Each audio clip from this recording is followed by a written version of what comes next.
بسم اللہ الرحمن الرحیم، الروض الباسم، پارٹ نمبر 3 اور حرف آغاز کا مضمون نمبر 6۔ بسم اللہ الرحمن الرحیم۔ حضور صلی اللہ تعالی علیہ وسلم کے بعض اخلاق و اوصاف کا علم صرف عرفاء و کاملین کو ہے۔ حضور نبی اکرم صلی اللہ تعالی علیہ وآلہ وسلم کے اخلاق و صفات اور کمالات کو قرآن سے تشبیہ دینے کا مطلب یہ بھی ہے کہ قرآن مجید کی آیات میں کچھ محکمات ہیں جن کا علم عوام و خاص سب کو ہے، لیکن کچھ متشابہات بھی ہیں جن کا علم صرف علماء و راسخین اور خواص کے لیے ممکن ہے، اور کچھ حروف مقطعات ہیں جن کا علم صرف اللہ تعالیٰ اور اس کے رسول صلی اللہ تعالیٰ علیہ وآلہ وسلم کے پاس ہے۔ اگر وہ کسی کو ان کے معانی کی خیرات سے نوازیں تو وہ اسی قدر پائے گا جتنا اسے عطا کیا گیا ہے۔ یہی قرآنی شان حضور علیہ السلام کے اخلاق و اوصاف کو حاصل ہے۔ حضور نبی اکرم صلی اللہ تعالیٰ علیہ وآلہ وسلم کے کچھ اخلاق اور کمالات ایسے ہیں جو آیات محکمات کی طرح ہر ایک کی سمجھ میں آ سکتے ہیں، گویا ان کی معرفت عوام و خواص سب کے لیے ممکن بھی ہے اور واقع بھی، جبکہ آپ صلی اللہ تعالیٰ علیہ وسلم کے کچھ اخلاق و صفات ایسی ہیں جو صرف عرفاء و کاملین کے علم میں آئی ہیں اور عامت الناس کو ان کا ادراک نہیں ہے۔ اسی طرح آپ صلی اللہ تعالیٰ علیہ وآلہ وسلم کے کچھ اوصاف و کمالات حروف مقطعات کی طرح ہیں جن کا علم اور معرفت صرف اللہ رب العزت اور حضور نبی اکرم صلی اللہ تعالیٰ علیہ وآلہ وسلم کے پاس ہے، یا انہیں ہی جنہیں ان کے معنی کی خیرات عطا کی گئی ہے۔ لہذا ان اوصاف و کمالات کا انکار فقط وہی لوگ کرتے ہیں جن کو ان کی حقیقت کا علم نہیں ہے۔ موضوع نمبر 7۔ حضور صلی اللہ تعالیٰ علیہ وسلم کا خلق عظیم سراسر رحمت ہے۔ اخلاق الہیہ سے متصف اور مزین ہو جانے کے باعث حضور نبی اکرم صلی اللہ تعالیٰ علیہ وسلم کی زندگی ہر قسم کی انسانی اور نفسانی کمزوریوں سے کلیتاً پاک تھیں، کیونکہ آپ صلی اللہ تعالیٰ علیہ وسلم کے خلق کا ہر پہلو الوہی اخلاق کا آئینہ دار تھا۔ اس لیے اللہ رب العزت نے حضور نبی اکرم صلی اللہ تعالیٰ علیہ وآلہ وسلم کو سراپا رحمت قرار دیتے ہوئے فرمایا ہے، وَمَا أَرْسَلْنَاكَ إِلَّا رَحْمَةً لِّلْعَالَمِينَ، سورہ انبیاء آیت نمبر 107۔ اور اے رسول محتشم، ہم نے آپ کو نہیں بھیجا مگر تمام جہانوں کے لیے رحمت بنا کر۔ ایک موقع پر حضور نبی اکرم صلی اللہ تعالیٰ علیہ وآلہ وسلم نے خود فرمایا، انما بعثت رحمتہ، بے شک میں سراسر رحمت کے طور پر مبعوث کیا گیا ہوں۔ آپ صلی اللہ تعالیٰ علیہ وآلہ وسلم کا سراسر رحمت ہونے کا معنی یہ ہے کہ آپ صلی اللہ تعالیٰ علیہ وآلہ وسلم نہ صرف اہل ایمان بلکہ غیر مسلموں کے لیے بھی رحمت تھے، اور آپ صلی اللہ تعالیٰ علیہ وآلہ وسلم کی صفت رحمت اس فرمان الہی ورحمتی وسعت کل شیء، سورہ اعراف آیت نمبر 156 کے آئینہ دار تھیں۔ اس طرح آپ صلی اللہ تعالیٰ علیہ وآلہ وسلم کی صفت رحمت بھی ساری کائنات پر محیط اور غیر محدود طور پر وسیع تھی، جس سے مخلوق کا ہر طبقہ فیض یاب ہوتا تھا، ہو رہا ہے اور قیامت تک ہوتا رہے گا، بلکہ اختتام قیامت تک تمام امتیں بھی اس چشمے رحمت سے اپنی تشنگی مٹاتی رہے گی۔ آپ صلی اللہ تعالیٰ علیہ وآلہ وسلم کے علم، بردباری، عفو و درگزر، رحمت و شفقت اور اخلاق کریمانہ کا عالم یہ تھا کہ آپ صلی اللہ تعالیٰ علیہ وآلہ وسلم نے لوگوں کی طرف سے کسی ایذا اور تکلیف پر کبھی بد دعا نہیں کی۔ جنگ احد میں جب آپ صلی اللہ تعالیٰ علیہ وسلم کا چہرہ مبارک زخمی ہو گیا، دندان مبارک شہید ہو گئے، آپ صلی اللہ تعالیٰ علیہ وسلم ایک غار میں تشریف لے گئے، حتیٰ کہ لوگوں نے سمجھا کہ آپ صلی اللہ تعالیٰ علیہ وآلہ وسلم شہید ہو گئے ہیں۔ اس کربناک حالت میں صحابہ کرام رضی اللہ تعالیٰ عنہم نے عرض کیا، یا رسول اللہ، ان کے لیے بد دعا فرما دیں۔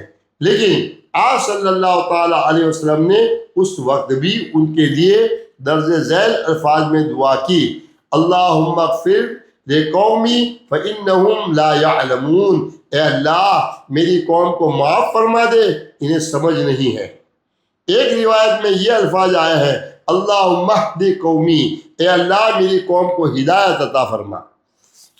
اتنا عظیم جرف کسی انسان کا نہیں ہو سکتا، بلکہ یہ صرف اخلاق الہیہ کا پرتو تھا، کیونکہ اخلاق محمدی قرآنی آیات کا روپ دھار چکا تھا۔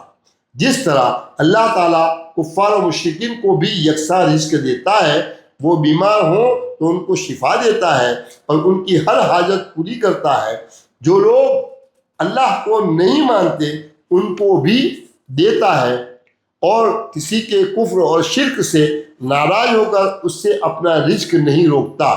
باری تعالیٰ کی یہی الوہی صفت خلق محمدی کی صورت میں ظاہر ہو گئی تھی۔ یہ آپ صلی اللہ تعالیٰ علیہ وآلہ وسلم کا خلق عظیم تھا کہ آپ صلی اللہ تعالیٰ علیہ وآلہ وسلم کی ذات اقدس پر حملہ ہوتا تو اس کو برداشت کرتے، انتقام نہ لیتے اور حلم اور بردباری کا مظاہرہ فرماتے۔ مگر دین حق پر یا مظلوم اور کمزور پر حملہ ہوتا تو اس صورت میں آپ صلی اللہ تعالیٰ علیہ وآلہ وسلم معاف نہ کرتے، بلکہ مظلوم کے لیے انتقام لیتے اور اسے اس کا حق دلواتے۔ صفات الہیہ کی تجلیہ کی بدولت رسول اللہ صلی اللہ تعالیٰ علیہ وآلہ وسلم ہمہ وقت نرم روح، نرم خو اور نرم جو تھے۔ آپ صلی اللہ تعالیٰ علیہ وآلہ وسلم نہ تند خو تھے اور نہ سخت دل تھے۔ آپ صلی اللہ تعالیٰ علیہ وآلہ وسلم نہ درشت انداز سے آواز بلند فرماتے اور نہ کبھی تلخ کلامی فرماتے۔ اس لیے اللہ رب العزت نے قرآن مجید میں آپ صلی اللہ تعالیٰ علیہ وسلم کی شان اقدس میں فرمایا ہے، فَبِمَا رَحْمَةٍ مِّنَ اللَّهِ لِنتَ لَهُمْ وَلَوْ كُنْتَ فَجًّا غَلِيظَ الْقَلْبِ لَانفَضُّوا مِنْ حَوْلِكَ فَاعْفُ عَنْهُمْ وَاسْتَغْفِرْ لَهُمْ۔ سورہ آل عمران 159 نمبر۔ اے حبیب والا صفات، پس اللہ کی کیسی رحمت ہے کہ آپ ان کے لیے نرم طبع ہیں، اور اگر آپ تند خو اور سخت دل ہوتے تو لوگ آپ کے گرد سے چھٹ کر بھاگ جاتے۔ سو آپ ان سے اسی طرح درگزر فرماتے رہیں اور ان کے لیے بخشش مانگتے رہیں۔ علاوہ ازیں یہ آیت کریمہ بھی آپ صلی اللہ تعالیٰ علیہ وآلہ وسلم کی شان رحمت کو خوب اجاگر کرتی ہے۔ لَقَدْ جَاءَكُمْ رَسُولٌ مِّنْ أَنفُسِكُمْ عَزِيزٌ عَلَيْهِ مَا عَنِتُّمْ حَرِيصٌ عَلَيْكُمْ بِالْمُؤْمِنِينَ رَءُوفٌ رَحِيمٌ۔ سورہ توبہ آیت نمبر 128۔ بے شک تمہارے پاس تم میں سے ایک باعظمت رسول صلی اللہ تعالی علیہ وآلہ وسلم تشریف لائے، تمہارا تکلیف و مشقت میں پڑنا ان پر سخت گرا گزرتا ہے۔ اے لوگو، وہ تمہارے لیے بلائی اور ہدایت کے بڑے طالب و آرزو مند رہتے ہیں، اور مومنوں کے لیے نہایت ہی شفیق، بے حد رحم فرمانے والے ہیں۔ موضوع نمبر 8، حضور صلی اللہ تعالیٰ علیہ وآلہ وسلم کا امت کو عمدہ اخلاق اختیار کرنے کا حکم فرمانا۔ اخلاق حسنہ کی اسی اہمیت کے پیش نظر حضور صلی اللہ تعالیٰ علیہ وآلہ وسلم نے تمام امت کو عمدہ اخلاق اختیار کرنے کا حکم فرمایا ہے۔ ایک، حضرت ابو ذر غفاری رضی اللہ تعالیٰ عنہ بیان کرتے ہیں کہ حضور نبی اکرم صلی اللہ تعالیٰ علیہ وآلہ وسلم نے انہیں ارشاد فرمایا کہ تم جہاں کہیں بھی ہو اللہ تعالیٰ سے ڈرو، گناہ کے بعد نیکی کرو، وہ اسے مٹا دے گی، اور لوگوں سے اچھے اخلاق کے ساتھ پیش آؤ۔ دو، آپ صلی اللہ تعالیٰ علیہ وسلم نے عمدہ اخلاق رکھنے والے افراد کو روز قیامت اپنی قربت اور سنگت کی خوشخبری سنائی ہے۔ حضرت جابر رضی اللہ تعالیٰ عنہ سے روایت ہے کہ رسول اللہ صلی اللہ تعالیٰ علیہ وآلہ وسلم نے فرمایا ہے کہ قیامت کے دن تم میں سے مجھے سب سے زیادہ محبوب اور سب سے زیادہ میرے قریب بیٹھنے والے وہ لوگ ہوں گے جن کے اخلاق سب سے زیادہ اچھے ہوں گے۔ تین، جس طرح حضور نبی اکرم صلی اللہ تعالیٰ علیہ وآلہ وسلم نے حسن خلق اختیار کرنے کا حکم فرمایا ہے اور اس سے متصف افراد کی تحسین فرمائی ہے، اسی طرح آپ صلی اللہ تعالیٰ علیہ وآلہ وسلم نے بدخلقی کی مذمت فرمائی ہے اور اس سے بچنے کی سخت تاکید فرمائی ہے۔ حضرت عبداللہ بن عباس رضی اللہ تعالیٰ عنہ روایت کرتے ہیں کہ رسول اللہ صلی اللہ تعالیٰ علیہ وآلہ وسلم نے ارشاد فرمایا ہے کہ حسن خلق گناہوں کو ایسے پگھلا دیتا ہے جیسے پانی برف کو پگھلا دیتا ہے، بدخلقی نیک اعمال کو اس طرح تباہ کر دیتی ہے جیسے سرکہ شہد کو تباہ کر دیتا ہے۔ چار، حضرت عائشہ صدیقہ رضی اللہ تعالی عنہا سے مروی ہے کہ رسول اللہ صلی اللہ تعالی علیہ وآلہ وسلم نے فرمایا ہے کہ بدبختی حقیقت میں بد اخلاقی ہے۔ پانچ، حضور نبی اکرم صلی اللہ تعالی علیہ وآلہ وسلم ہمیشہ اللہ تعالیٰ سے حسن خلق طلب کرتے تھے۔ مسند احمد بن حنبل اور صحیح ابن حبان میں حضرت عبداللہ بن مسعود رضی اللہ تعالیٰ عنہ سے مروی ہے کہ حضور نبی اکرم صلی اللہ تعالیٰ علیہ وآلہ وسلم نے یہ دعا فرمائی ہے کہ اللہ جس طرح تو نے میری شکل و صورت کو خوبصورت بنایا ہے اسی طرح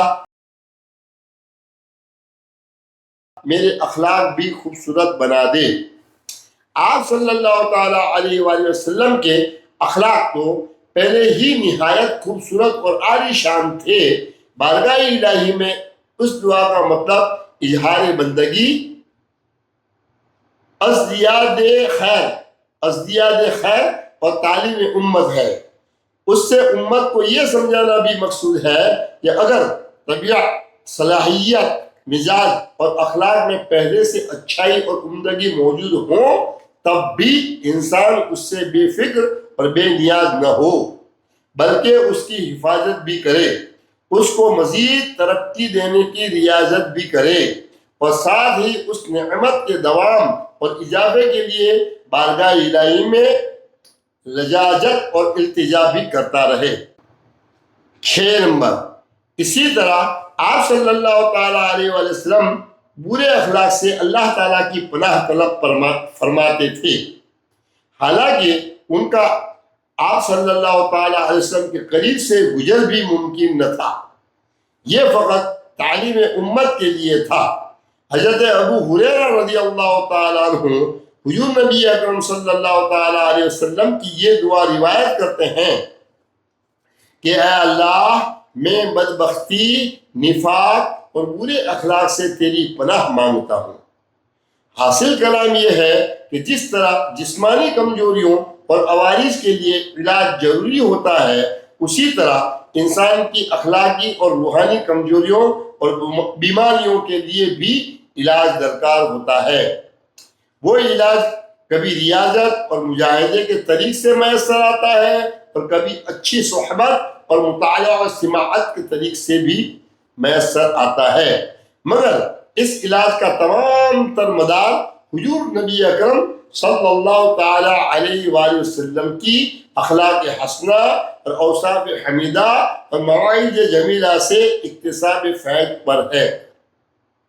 اس مقصد کے لیے کتب کے مطالعہ اور خطابات کے سماع سے ان کا علم حاصل کرنا اور صلحاء و اولیاء کی صحبت و تربیت کے ذریعے ان کا ادب اور سلیقہ حاصل کرنا ناگزیر ہوتا ہے، تب جا کر عمدہ اخلاق اور اعلیٰ عادات زندگی کا حصہ بنتے ہیں۔ باری تعالیٰ ہمیں اخلاق سیئہ سے بچنے اور حضور نبی اکرم صلی اللہ تعالیٰ علیہ وسلم کے عطا کردہ اخلاق حسنہ کو اپنانے کی توفیق مرحمت فرمائے، آمین۔ بجائے سید المرسلین صلی اللہ تعالیٰ علیہ وآلہ وسلم عبد الضعیف محمد طاہر القادری مدد اللہ العالی، یہ آپ کا حرف آغاز یہاں اختتام ہوتا ہے اور ہم اس ایپیسوڈ کو بھی یہاں اختتام کرتے ہیں۔ پارٹ 3 یہاں مکمل ہوا۔